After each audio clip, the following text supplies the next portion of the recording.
अभी हाल ही में 3XO को लॉन्च किया है जो दिखने में काफ़ी अच्छी है, कुछ लोगों को हालांकि पसंद नहीं आ रही है और इसमें कई सारे ऐसे फीचर्स मिल जाते हैं जो सेगमेंट की किसी दूसरी गाड़ी में नहीं मिल पाते। यही वजह है कि ये कस्टमर्स को काफ़ी ज़्यादा अट्रैक्ट कर रही है। इस गाड़ी में क्या कुछ अच्छा है वो तो शायद आप लोगों को पहले से ही पता होगा, लेकिन इस गाड़ी में क्या क्या कमियां हैं वो शायद आप लोगों को अभी तक ना पता हो। इस वीडियो में मैं आपको इन दोनों के बारे में बताने वाला हूं, जिससे आपको ये जानने में काफ़ी मदद मिल जाएगी कि ये गाड़ी आपके लिए सही है या नहीं। तो चलिए शुरू करते हैं और सबसे पहले बात कर लेते हैं इस गाड़ी के पॉजिटिव्स की। तो सबसे पहला पॉजिटिव पॉइंट है राइड एंड हैंडलिंग क्वालिटी और परफॉर्मेंस। इस गाड़ी में 3 तरह के इंजन दिए गए हैं, 2 पेट्रोल और 1 डीजल। आप तीनों में से किसी भी इंजन को चलाते हो, परफॉर्मेंस के हिसाब से आप निराश नहीं होगे। जिन लोगों को एकदम पावरफुल और पंची ड्राइविंग पसंद है कि एक्सीलरेटर पर पैर रखते से गाड़ी हवा में उड़नी चाहिए, उन लोगों को ये गाड़ी काफ़ी पसंद आने वाली है। और बात सिर्फ पावरफुल परफॉर्मेंस की नहीं है, इस गाड़ी के तीनों ही इंजन काफ़ी रिफाइंड और साइलेंट हैं। ना सिर्फ इंजन बल्कि कैबिन के अंदर इंजन की आवाज़ भी बिल्कुल ना के बराबर आती है, स्पेशली तब जब आप मैक्सिमम इस गाड़ी को 80 या 90 तक की स्पीड पर चला रहे होते हो। अगर आप 80-90 से ऊपर इस गाड़ी को ले जाते हैं तो कैबिन के अंदर इंजन की थोड़ी थोड़ी आवाज़ आना शुरू हो जाती है, स्पेशली डीजल इंजन में। बात करें सस्पेंशन के बारे में तो प्राइस सेगमेंट के हिसाब से उसे अच्छी तरह से टिन अप किया गया है, ना तो बहुत ज़्यादा हार्ड है और ना ही बहुत ज़्यादा सॉफ्ट है। एक तो इस गाड़ी में टायर्स आपको 17 इंच के मिलते हैं जो कि सेगमेंट में सबसे बड़े टायर्स हैं, जिस वजह से छोटे मोटे गड्ढे इसमें पता नहीं चलते हैं। रही बात बड़े गड्ढों की तो भाई वो तो हर किसी गाड़ी में पता चल रहे होते हैं। क्लच, गियर बॉक्स और स्टीयरिंग तीनों ही काफ़ी लाइट और स्मूथ हैं, उसमें आपको कहीं भी ऑपरेशन में दिक्कत नहीं आने वाली। इस गाड़ी की जो सबसे अच्छी बात पर्सनली मुझे लगी वो है इसकी सिटिंग पोजीशन। अगर आपने XUV 700 चला रखी है तो वही सिमिलर सिटिंग पोजीशन आपको इस गाड़ी में भी मिलती है। काफ़ी अच्छा व्यू मिलता है और काफ़ी ऊपर आप बैठे होते हो। दूसरी अच्छी बात इस गाड़ी की जो लगी वो है कि जब हाईवे पर आप इसको चलाते हो, अचानक से टर्न्स पर आपको मोड़ना पड़ जाता है, तो आमतौर पे जो SUVs होती हैं उनको मोड़ने के पहले हमें स्पीड कम करनी पड़ती है, क्योंकि जो लोग अंदर बैठे हुए होते हैं वो सारे एक तरफ आ जाते हैं और कभी कभी हमें ऐसा भी लग रहा होता है कि यार ज़्यादा तेज़ है गाड़ी, कहीं पलट ना जाए, लेकिन वो फील आपको इस गाड़ी में काफ़ी कम आएगा। इसके पीछे की एक वजह यह भी है कि इस गाड़ी का जो व्हील बेस है वो अपनी सेगमेंट की दूसरी गाड़ियों से काफी बड़ा है, जिस वजह से आपको हाईवेज पर हाई स्पीड्स पर स्टेबिलिटी बेटर मिलती है। सेकंड पॉजिटिव पॉइंट है ये सेगमेंट की इकलौती ऐसी गाड़ी है जिसमें 5 लोग फुली कंफर्टेबली बैठ के लंबे से लंबे ट्रेवल पर जा सकते हैं। मेरा कहने का मतलब ये नहीं है कि सेगमेंट की बाकी गाड़ियों में 5 लोग नहीं बैठ पाते, बिल्कुल बैठ जाते हैं और उन्हें कंफर्ट भी मिलता है। लेकिन अगर बात की जाए कंफर्ट के कंपैरिजन की तो इस गाड़ी में कंफर्ट और स्पेस दोनों ही 5 लोगों को अच्छी मिल रही होती है। और इसके पीछे की साफ वजह यह है कि इस गाड़ी का जो व्हील बेस है वो बेस्ट इन सेगमेंट है 2600 mm का। अगर मैं बात करूं सेगमेंट में सबसे कम व्हील बेस किसका है तो वो है नेक्सॉन का 2498 mm का। यह गाड़ी अपनी सेगमेंट में सबसे ज़्यादा ब्रॉड है, सबसे ज़्यादा चौड़ी है 1821 mm की, जबकि सबसे कम चौड़ी इस सेगमेंट की गाड़ी है काइगर 1750 mm की। और बात करूं अगर मैं हाइट की तो ये सेगमेंट में सेकंड हाईएस्ट है, 1647 mm की इसमें हाइट मिलती है। सेगमेंट में सबसे ऊंची गाड़ी है ब्रेजा जिसकी 1685 mm की हाइट है और सबसे नीची गाड़ी है फ्रॉन्क्स जिसकी 1550 mm की हाइट है। ये बार बार जो मैं सेगमेंट बोल रहा हूं तो मैंने सेगमेंट में 8 गाड़ियों को लिया है, जैसे कि खुद 3XO, Hyundai venue, Maruti Fronx, Nissan Magnite, Tata Nexon, किया सोनेट, मारुति ब्रेजा और रेनो की काइगर। इसका कैबिन ना सिर्फ स्पेशियस है बल्कि कैबिन में जो मटेरियल क्वालिटी यूज हुई है वो काफी अच्छी है, फिट एंड फिनिशिंग भी काफी अच्छी दी गई है सेगमेंट के हिसाब से। थर्ड पॉजिटिव पॉइंट है, चाहे इस गाड़ी के TJDI पेट्रोल इंजन की बात करूं या फिर डीजल इंजन की, ये दोनों इंजन सेगमेंट में सबसे ज्यादा पावर और सबसे ज्यादा टॉर्क जनरेट करते हैं। सेगमेंट की बाकी गाड़ियों में मैक्सिमम कितनी पावर और टॉर्क मिल जाता है वो फिगर्स आप अपनी स्क्रीन पर देख पा रहे होंगे। रफली अगर मैं आपको आइडिया दूं तो पेट्रोल इंजन में सबसे कम पावर आपको फ्रॉन्क्स, मैग्नाइट और काइगर जैसी गाड़ियों में मिलती है और डीजल इंजन में सबसे कम पावर आपको नेक्सॉन में मिलती है 113 bhp की। हालांकि डीजल इंजन में ज़्यादा डिफरेंस नहीं है चारों गाड़ियों के पावर आउटपुट्स में। फोर्थ पॉजिटिव पॉइंट है, वैसे तो आजकल हर कोई कंपनी अपनी गाड़ियों में सेफ्टी फीचर्स भर भर के देने लगे हैं, चाहे अपनी गाड़ी थर्माकोल से क्यों ना बना रहे हो, लेकिन सेफ्टी फीचर्स जरूर देने लगे हैं। लेकिन इस माहौल में भी XUV 3XO में आपको best in segment safety features मिल रहे होते हैं। इस गाड़ी में आपको 6 एयरबैग्स मिल जाते हैं स्टैंडर्ड हर किसी वेरिएंट में। लेकिन सेगमेंट में आने वाली मैग्नाइट में आपको सिर्फ डुअल एयरबैग्स मिलते हैं आज भी। रेनो काइगर में 4 एयरबैग्स मिल जाते हैं, लेकिन वो स्टैंडर्ड नहीं है। बेस और मिड वेरिएंट में आपको डुअल एयरबैग्स ही मिल रहे होते हैं। फ्रॉन्क्स और ब्रिजा में 6 एयरबैग्स मिल जाते हैं, लेकिन सिर्फ टॉप वेरिएंट में। बाकी सभी वेरिएंट में आज भी डुअल एयरबैग्स ही दिए जा रहे हैं। इसके अलावा आजकल जो ट्रेंडिंग फीचर चल रहा है, जिस फीचर के बिना कोई गाड़ी नहीं है खास, नाम है जिसका एडास, वो फीचर भी आपको इसमें मिल जाता है। वैसे तो सेगमेंट की ज़्यादातर गाड़ियों में ये फीचर है ही नहीं, लेकिन सोनेट और वेन्यू में एडास दिया गया है, लेकिन वो एडास लेवल 1 एडास है और जो 3XO में दिया गया है वो लेवल 2 एडास है। लेवल 2 एडास ज़्यादा एडवांस्ड है, उसमें ज़्यादा फीचर्स मिल जाते हैं लेवल 1 के कंपैरिजन में। बाकी सेगमेंट में आने वाली Fronx, Magnite, Brezza, Nexon, Kiger, इन जैसी गाड़ियों में एडास का कोई लेवल नहीं है, मतलब एडास ही नहीं है। तो इसे सेफ्टी के बाजार में भी 3XO सबसे ज़्यादा सेफ्टी प्रोवाइड करती है। फिफ्थ पॉजिटिव पॉइंट, ऐसे कई सारे फीचर्स हैं जो आपको इस गाड़ी में मिल जाते हैं, लेकिन सेगमेंट की हर किसी गाड़ी में नहीं मिल पाते। Electronic parking brake with auto hold function, dual zone automatic climate control system, adaptive cruise control, मतलब क्रूज कंट्रोल तो हर किसी गाड़ी में दिया गया है, लेकिन उसमें एडेप्टिव फीचर नहीं है। पैनोरामिक सनरूफ, सनरूफ सेगमेंट की हर किसी गाड़ी में लगभग है, लेकिन पैनोरामिक किसी में भी नहीं है, नॉर्मल इलेक्ट्रिक सनरूफ दी गई है। इसके अलावा स्टीयरिंग मोड्स, ये सभी वो फीचर हैं जो सेगमेंट की किसी भी गाड़ी में नहीं मिल पाते, सिर्फ 3XO में ही मिल पाते हैं। इसके अलावा इस गाड़ी में आगे और पीछे, मतलब कि चारों टायर्स में डिस्क ब्रेक दिए गए हैं, जबकि सेगमेंट में Venue, Fronx, Magnite, Nexon, Brezza, Kiger, इन सभी गाड़ियों में सिर्फ आगे के दोनों टायर्स में डिस्क ब्रेक्स हैं, पीछे ड्रम ब्रेक्स मिलते हैं। टायर प्रेशर मॉनिटरिंग सिस्टम आपको इसमें मिल जाता है, जबकि फ्रॉन्क्स और ब्रिजा में नहीं है। ऑटो डिम IRVM इसमें है, जबकि मैग्नाइट में नहीं है। 360 डिग्री कैमरा इसमें दिया गया है, जबकि वेन्यू और काइगर में नहीं है। फ्रंट पार्किंग सेंसर्स भी इस गाड़ी में मिल जाते हैं, जबकि वेन्यू, मैग्नाइट और फ्रॉन्क्स में नहीं दिए गए हैं।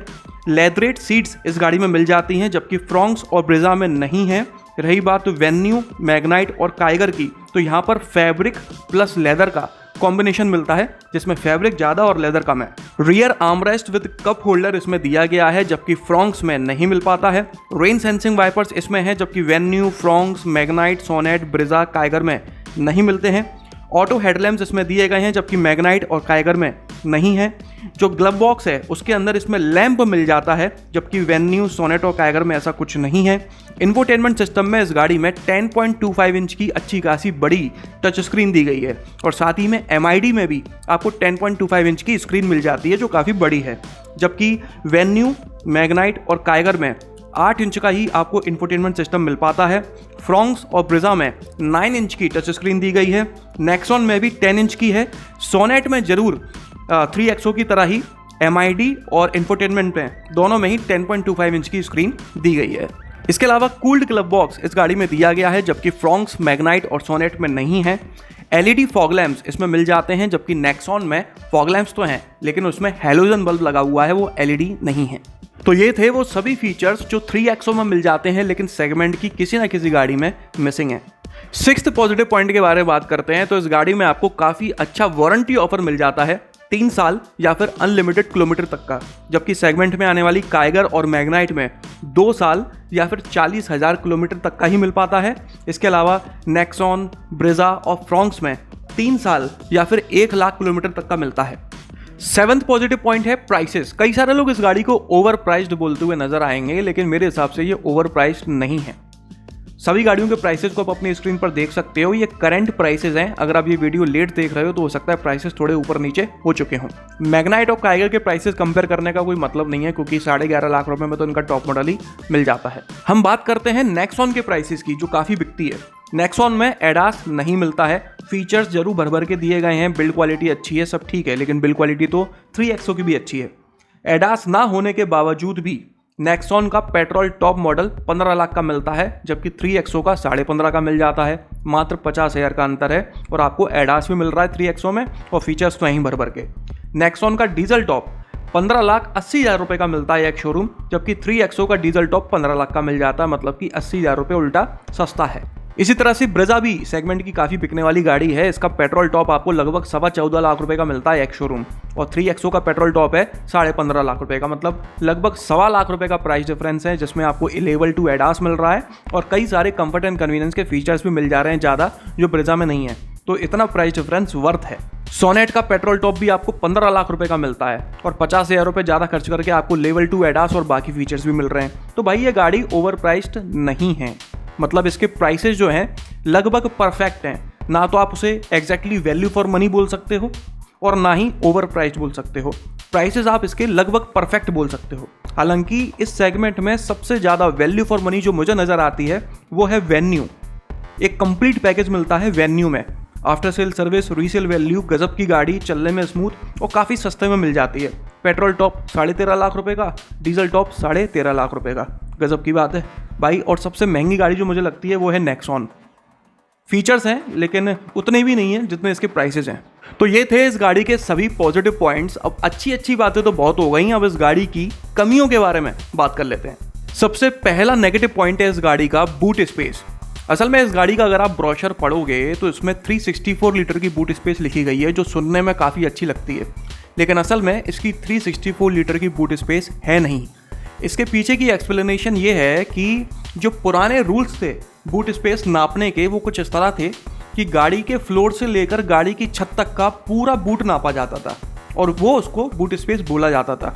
लेकिन अब जो नए रेगुलेशंस आए हैं उसके हिसाब से गाड़ी के फ्लोर से लेकर जो पीछे वाली सीट का हेडरेस्ट है वहाँ तक की ऊंचाई तक जो जगह होती है उसको नापा जाता है और उसी को बूट स्पेस माना जाता है। क्योंकि डिग्गी में हम लोग जो सामान रखते हैं वो वैसे भी सीट की ऊंचाई तक ही रखते हैं, उसके ऊपर हम नहीं रखते हैं, क्योंकि ड्राइवर को गाड़ी चलाने में दिक्कत आती है पीछे का नहीं दिखता है। तो इसके अलावा गाड़ियों में पार्सल ट्रे होती है, जिसकी वजह से हम पार्सल ट्रे के ऊपर सामान रख ही नहीं पाते।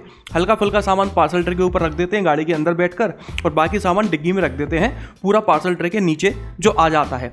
लेकिन महिंद्रा वालों ने चालाकी क्या करी कि पार्सल ट्रे को हटा दिया और बूट स्पेस को पूरा नाप लिया नीचे से लेके ऊपर तक।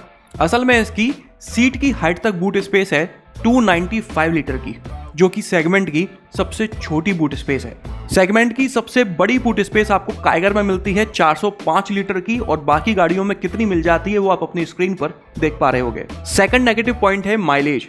भाई या तो पावर ज़्यादा ले लो या माइलेज ज़्यादा ले लो, या तो भरपूर मजे ले लो गाड़ी चलाने में या फिर पैसे बचा लो, दोनों में से एक ही काम हो पाता है अक्सर।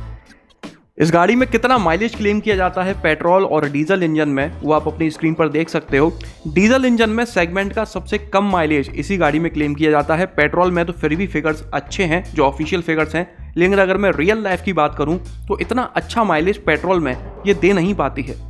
पेट्रोल इंजन के साथ सिटी ड्राइविंग में आप 11 से 13 kmpl का माइलेज एक्सपेक्ट कर सकते हैं इसके दोनों ही इंजन में, और हाईवे ड्राइविंग में 13 से 15 kmpl के आसपास माइलेज आप एक्सपेक्ट कर सकते हैं दोनों ही इंजन में। रही बात डीजल इंजन की, तो सिटी ड्राइविंग में आप 14-15 kmpl और हाईवे ड्राइविंग में आप 16 to 18 kmpl के आसपास माइलेज उम्मीद कर सकते हैं इस गाड़ी से। थर्ड नेगेटिव पॉइंट है टर्निंग रेडियस। जिन लोगों को नहीं पता उन लोगों को मैं बता दूं कि टर्निंग रेडियस से मतलब है कि कितनी कम जगह में आप गाड़ी को मोड़ सकते हैं। सुनने में ये उतना जरूरी आपको शायद ना लगे, लेकिन प्रैक्टिकल लाइफ में जब आप रोज गाड़ी चलाते हो तो ये काफ़ी काम आता है। जितना कम टर्निंग रेडियस होता है गाड़ी का उतना ही आसान होता है उसे बैक करना, उसे आसानी से मोड़ना, बार बार आपको गाड़ी आगे पीछे नहीं करनी पड़ती। तो ये टर्निंग रेडियस इस गाड़ी में सेगमेंट का सबसे ज़्यादा मिलता है 5.3 मीटर का, जबकि सेगमेंट का सबसे कम टर्निंग रेडियस आपको फ्रॉन्क्स में मिलता है 4.9 मीटर का। फोर्थ नेगेटिव पॉइंट है, वैसे तो इस गाड़ी के पेट्रोल इंजन में आपको टॉर्क कन्वर्टर ऑटोमेटिक मिल जाता है जो काफ़ी स्मूथ है, लेकिन इसके डीजल इंजन में अभी भी AMT दिया गया है जो उतना स्मूथ नहीं है। लेकिन अगर हम सेगमेंट की बात करें तो सेगमेंट की काफ़ी गाड़ियों में इससे बेहतर ट्रांसमिशन टेक्नोलॉजी मिल जाती है, जैसे कि वेन्यू के पेट्रोल इंजन में आपको IMT मिल जाता है और साथ ही में DCT दिया गया है। मैग्नाइट में CVT मिल जाता है। नेक्सॉन पेट्रोल में DCT दिया गया है। सोनेट के पेट्रोल इंजन में भी आपको IMT के साथ साथ DCT दिया गया है। डीजल सोनेट में भी आपको IMT मिल जाता है। काइगर में CVT मिल जाती है। लेकिन इस गाड़ी में आपको पेट्रोल में टॉर्क कन्वर्टर है जो कि सेटिस्फैक्ट्री है, लेकिन डीजल में AMT दिया गया है जो सेटिस्फैक्ट्री नहीं है performance wise. Fifth negative point है ग्राउंड क्लियरेंस। वैसे तो इस गाड़ी में अच्छी ग्राउंड क्लियरेंस दी गई है 201 mm की, लेकिन अगर हम सेगमेंट की दूसरी गाड़ियों से कंपेयर करें तो 3-4 गाड़ियों से ये कम है। इसी वजह से इसको इंक्लूड करना पड़ा, वरना 201 mm की ग्राउंड क्लियरेंस इंडियन रोड्स के हिसाब से अच्छी ग्राउंड क्लियरेंस है, कहीं कोई दिक्कत नहीं है, ना ही कहीं ये टकराती है। नेक्सॉन में 208 mm की है, सोनेट, मैग्नाइट और काइगर में 205 mm की ग्राउंड क्लियरेंस मिलती है और 3XO में 201 mm की। 5th पोजीशन पर है। यही वजह है कि इसको इस पॉइंट को इंक्लूड करना पड़ा एज अ नेगेटिव, है नहीं नेगेटिव। 6th नेगेटिव पॉइंट है कि कई सारे ऐसे फीचर्स भी हैं जो सेगमेंट की किसी ना किसी गाड़ी में मिल जाते हैं लेकिन 3XO में नहीं मिल पाते। जैसे कि इस गाड़ी में सिर्फ टिल्ट स्टीयरिंग दी गई है, मतलब कि उस स्टीयरिंग को आप ऊपर नीचे कर सकते हो, आगे पीछे नहीं। जबकि फ्रॉन्क्स और ब्रेजा में टिल्ट के साथ साथ टेलीस्कोपिक फीचर भी दिया गया है। इसी तरह से हेड अप डिस्प्ले भी इस गाड़ी में नहीं है, जबकि फ्रॉन्क्स और ब्रेजा में मिल जाता है। इस गाड़ी की पीछे वाली सीट पर जो हेडरेस्ट दिए गए हैं उनको तो आप एडजस्ट कर सकते हो अपनी हाइट के हिसाब से, लेकिन उस सीट को रिक्लाइन नहीं कर सकते। जबकि वेन्यू में 2 स्टेप रिक्लाइनिंग फीचर दिया गया है। इसी तरह से वेन्यू में डैश कैम मिल जाता है कंपनी से लगा हुआ, जो इस गाड़ी में नहीं है। इसके अलावा इसमें एयर प्योरीफायर नहीं है, जो वेन्यू, नेक्सॉन, सोनेट और काइगर में मिल जाता है। इसमें आपको 8 वे मैनुअली एडजस्टेबल ड्राइवर सीट मिलती है, जबकि वेन्यू और सोनेट में आपको 4 वे इलेक्ट्रिकली एडजस्टेबल सीट मिलती है ड्राइवर वाली, और साथ ही में 4 वे आप उसको मैनुअली एडजस्ट कर सकते हो। वेंटिलेटेड सीट्स इसमें नहीं है, जबकि नेक्सॉन और सोनेट में मिल जाती हैं। सनग्लास होल्डर नहीं है, जबकि नेक्सॉन, सोनेट और ब्रेजा में है। कॉर्नरिंग हेडलैम्प्स नहीं है, जबकि वेन्यू और नेक्सॉन में है। एम्बियंट लाइटिंग नहीं है, जबकि वेन्यू, सोनेट और ब्रेजा में मिल जाते हैं। मैग्नाइट में ऑप्शनल है, फ्रॉन्क्स में है। इसके इंफोटेनमेंट सिस्टम में 7 स्पीकर्स दिए गए हैं, नो डाउट वो अच्छी क्वालिटी के हैं, लेकिन नेक्सॉन में भी अच्छी क्वालिटी के 8 स्पीकर्स मिल जाते हैं। इसके ऑटोमेटिक ट्रांसमिशन में पैडल शिफ्टर्स नहीं हैं, जो कि आज के टाइम पर काफ़ी ज़रूरी हो गए हैं, काफ़ी काम आते हैं ये। जबकि Venue, Fronx, Nexon, Sonet, Brezza सभी गाड़ियों में पैडल शिफ्टर्स मिल जाते हैं। तो ये थे वो सभी फीचर्स जो इस गाड़ी में नहीं मिल पाते हैं लेकिन सेगमेंट की किसी न किसी गाड़ी में मिल जाते हैं। 7th नेगेटिव पॉइंट है, इस गाड़ी में first in segment level 2 ADAS तो दिया गया है, लेकिन महिंद्रा वालों के नजरिए से देखा जाए तो अगर आप इस गाड़ी का डीजल ऑटोमेटिक खरीदते हो तो आपका कभी एक्सीडेंट नहीं होगा और आपको कभी जान की फिक्र नहीं है, क्योंकि भाई महिंद्रा ने डीजल ऑटोमेटिक में एडास नहीं दे रखा है। अगर आप डीजल मैनुअल खरीदते हो तो आपको एडास मिल जाएगा, पेट्रोल मैनुअल या ऑटोमेटिक खरीदते हो तो आपको एडास मिल जाएगा, लेकिन डीजल ऑटोमेटिक में एडास नहीं है। हालांकि इसके पीछे का जो लॉजिकल रीज़न है वो ये है कि डीजल ऑटोमेटिक होने की वजह से थोड़ी महंगी हो जाती है। अब उसमें अगर एडास भी डाल देंगे तो इसका टॉप वेरिएंट डीजल का जो हाल फिलहाल 15 लाख रुपए का है वो 16 लाख रुपए टच करने लगेगा, जिसकी वजह से हम लोग इस गाड़ी को ओवर प्राइस्ड का टैग दे देंगे, जो कि महिंद्रा चाहता नहीं है। तो ये थे इस गाड़ी के सभी नेगेटिव पॉइंट्स। मेरे हिसाब से देखा जाए तो 2 मेन नेगेटिव पॉइंट हैं इस गाड़ी के। पहला है बूट स्पेस और दूसरा है डीजल ऑटोमेटिक, मतलब कि AMT गियर बॉक्स जो स्मूथ नहीं है, और बाकी उसमें एडास भी नहीं मिल रहा है। तो डीजल ऑटोमेटिक अगर आपको खरीदना है तो आप किसी दूसरी गाड़ी को प्रेफर करो तो ज़्यादा बेहतर होगा, बाकी आपकी मर्जी। उम्मीद करता हूं कि इस वीडियो में दी गए पॉजिटिव्स और नेगेटिव्स से आपको अपनी गाड़ी चूज करने में मदद मिली होगी। तो चलिए इस वीडियो में तो बस इतना ही। अगर आपको ये पसंद आया हो तो इसे लाइक कर दीजिएगा, इस चैनल को सब्सक्राइब कर लीजिए और बेल आइकन को दबाना बिल्कुल ना भूलना। आपका दिन शुभ रहे। धन्यवाद।